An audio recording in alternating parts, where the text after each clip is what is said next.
เข้าทางสวรรค์จิว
Très Saint-Père,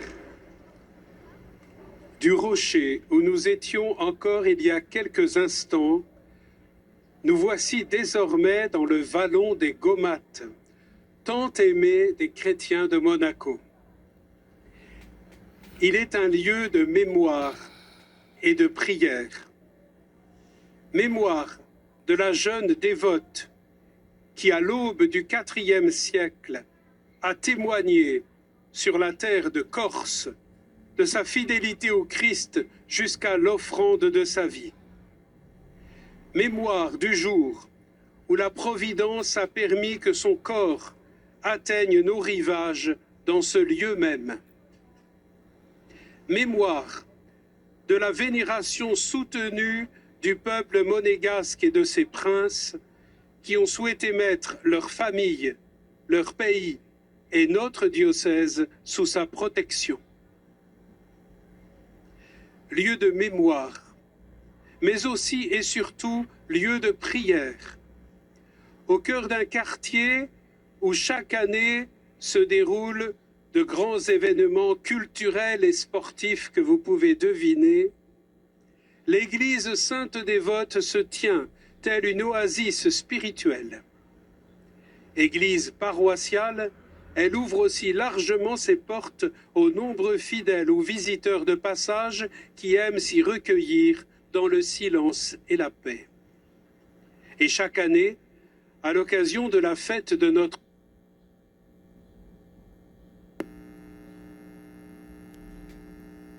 national s'y rassemble pour un temps de prière fervente et de réjouissance populaire.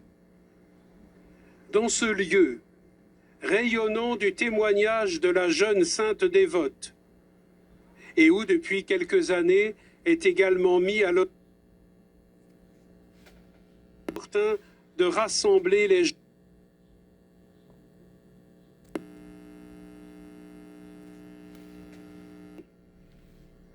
Très Saint-Père, j'ai l'immense joie de vous présenter les jeunes de nos paroisses, de nos écoles, de nos mouvements. Ils vous sont reconnaissants d'avoir accepté de les rencontrer. Comme tous les jeunes d'aujourd'hui, ils incarnent le dynamisme et la générosité. Ils sont également pleins d'interrogations et parfois même d'inquiétudes sur la situation du monde et l'avenir qui les attend. Ils sont tous jeunes par l'âge. Certains le sont également dans leur chemin de foi et de vie chrétienne. À l'instar d'autres pays, nous avons l'immense joie d'accueillir de nombreux catéchumènes. Certains seront baptisés dans une semaine. D'autres commencent leur parcours d'initiation chrétienne. Leur présence au milieu de nous est un don de Dieu qui nous réjouit, mais également un défi qui engage notre responsabilité.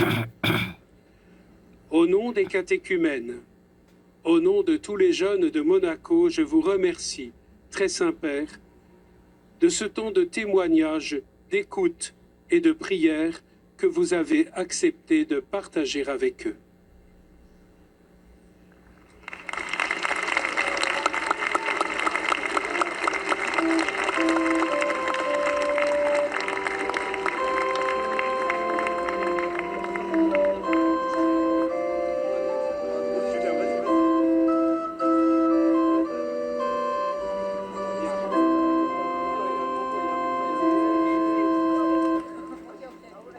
Saint-Père, je m'appelle Benjamin. Je suis un monégasque de 22 ans. Je suis impliqué dans la vie du diocèse et dans des associations de la principauté. Je m'adresse à vous aujourd'hui pour les jeunes de Monaco. Mais nos préoccupations rejoignent probablement celles des jeunes d'ailleurs. Je suis reconnaissant d'avoir grandi et de vivre dans un contexte favorable pour un jeune chrétien. La religion catholique est la religion de la famille princière et de l'État monégasque. Cela me donne la chance de vivre et d'exprimer librement ma foi. De nombreuses églises sont présentes en principauté. Nous avons un grand nombre de prêtres, une présence de l'église dans tous les établissements scolaires, des possibilités pour les jeunes, ainsi que des possibilités de s'engager. Pour autant, cela ne nous empêche pas d'être confrontés à des difficultés. Notre monde évolue. Les distractions sont de plus en plus nombreuses et il est de plus en plus facile de se laisser entraîner loin de soi, loin des autres et loin de Dieu. Je suis conscient du contexte privilégié dans lequel j'ai grandi. Étant étudiant en médecine, je suis confronté à la souffrance des gens, à la solitude, à la vulnérabilité et à la pauvreté de la vie. Ces situations m'aident à garder les pieds sur terre et me mettent au cœur de ce que la vie humaine a de plus précieux. Mais plus largement, quand je regarde le monde qui nous entoure, les problèmes environnementaux, les conflits, je crains que nous soyons confrontés à des temps compliqués. L'actualité encore récente ne laisse rien présager de bon. Saint-Père, voici ma question.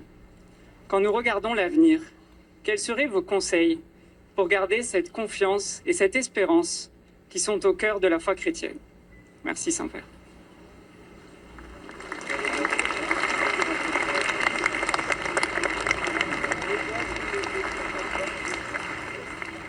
Saint-Père, je m'appelle Andrea, j'ai 24 ans et je suis portugaise. Je m'adresse à vous aujourd'hui au nom de nombreux jeunes de ma génération qui vivent dans un monde rempli de stimulation constante, de réseaux sociaux et de tendances qui nous façonnent sans que nous nous en rendions toujours compte. Dans ce contexte, il est parfois difficile de vivre pleinement sa foi. Nos journées sont souvent remplies par les études, le travail, les loisirs, les responsabilités familiales ou domestiques.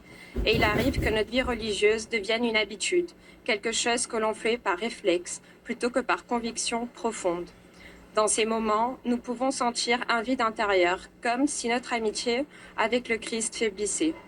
Parfois, ce vide est renforcé par les événements du monde ou de notre vie personnelle, la guerre, la violence, les maladies, la perte d'un proche. Ces réalités peuvent nous faire douter, nous questionner et parfois même nous éloigner temporairement de Dieu.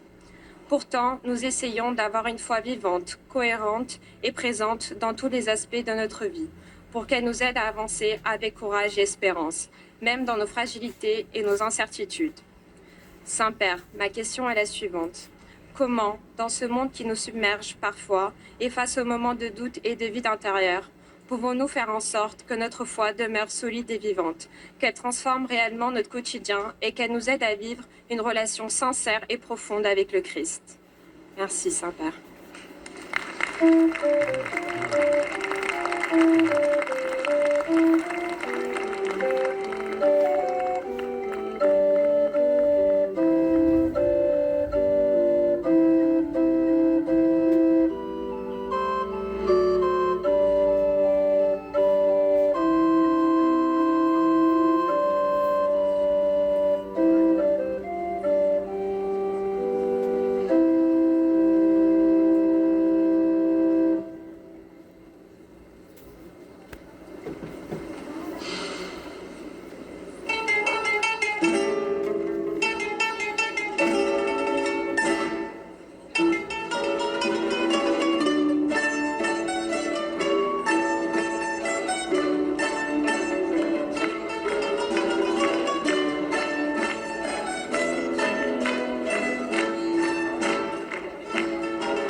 tu me conduiras.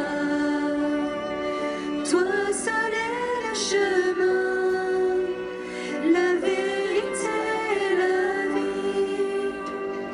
Prenez mon joug, vivez à mon école, car je suis doux, je suis humble de cœur. Vous qui peinez, venez à moi, je vous soulagerai. Jésus, tu es le Christ, le Fils du Dieu vivant. Toi seul as les paroles de la vie éternelle. Je te suivrai, Jésus, où tu me conduiras. Toi seul est le chemin, la vérité et la vie. De ton côté jaillit l'eau de la grâce. Tu m'as aimé, pour moi tu t'es livré. Tu étais mort, tu es vivant, mon Seigneur et mon Dieu. Jésus, tu es le Christ, le Fils du Dieu vivant. Toi seul as les paroles de la vie éternelle. Je te suivrai, Jésus, où tu me conduiras. Toi seul est le chemin, la vérité et la vie. Tu as posé tes yeux sur ma misère, m'a libéré du poids de mon péché. Tu vois mon cœur, oui tu sais tout, tu sais bien que je t'aime. Jésus, tu es le Christ, le Fils du Dieu vivant. Toi seul as les paroles de la vie éternelle. Je te suivrai, Jésus, où tu me conduiras. Toi seul est le chemin, la vérité et la vie. Jésus mon Dieu, je t'aime et je t'adore. Je suis à toi, Jésus, viens vivre en moi. Que ton amour brûle en mon cœur, sois mon maître et Seigneur. Jésus, tu es le Christ, le Fils du Dieu vivant. Toi seul as les paroles de la vie éternelle.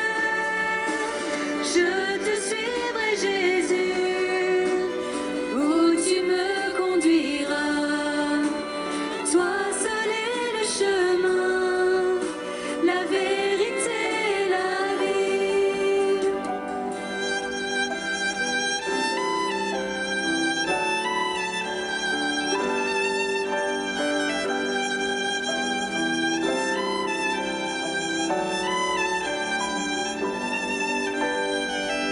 Tu es le Christ, le Fils du Dieu vivant.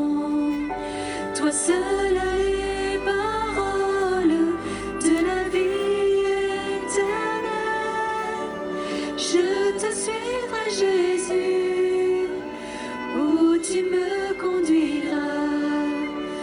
Toi seul est le chemin, la vérité et la vie.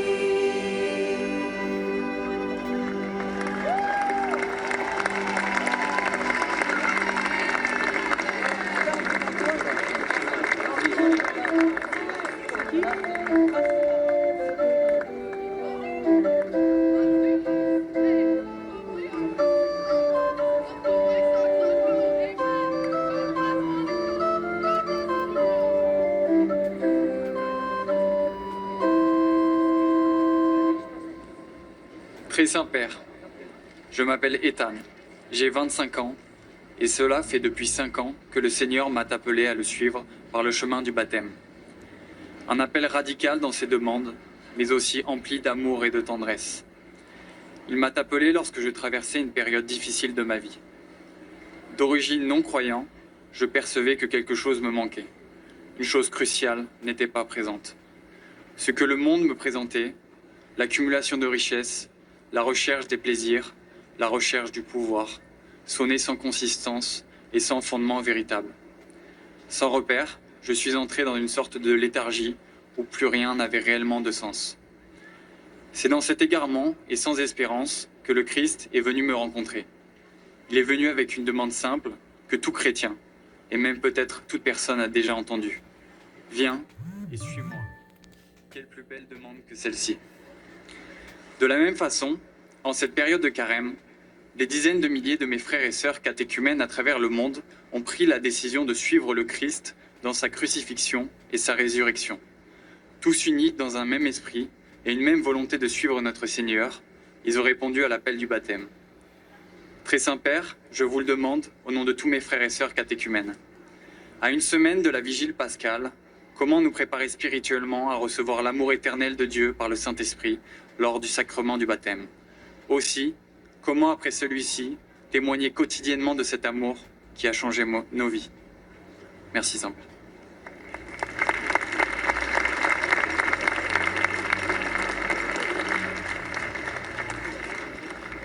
Saint-Père, je m'appelle Sophie, j'ai 35 ans, je suis médecin à Monaco. Je coordonne les soins à domicile de patients, certains atteints de maladies graves. Mon parcours dans le service d'initiation chrétienne de Monaco, débuté il y a 2 ans, est motivé par un désir sincère de progresser dans la relation au Christ, de comprendre et pratiquer ce que la parole de Dieu veut nous enseigner. Désir qui a grandi depuis mes études de médecine. Je devrais recevoir le baptême la semaine prochaine. Si je peux évoquer une difficulté personnelle, c'est celle de trouver des paroles de réconfort pour aider les patients croyants qui se sentent abandonnés de Dieu lorsqu'ils ne guérissent pas. Je prie pour les progrès de la médecine, mais en attendant, que pouvons-nous faire devant cette injustice? Par ailleurs, dans notre société, il y a d'un côté un excès d'indifférence, mais d'un autre côté, il est impossible d'adresser les besoins de tous ceux que nous croisons. Comment faire dans ce dilemme? Comment grandir dans l'expression de la charité pour plus aimer nos frères et sœurs, plus nous faire proches d'eux? Merci Saint-Père.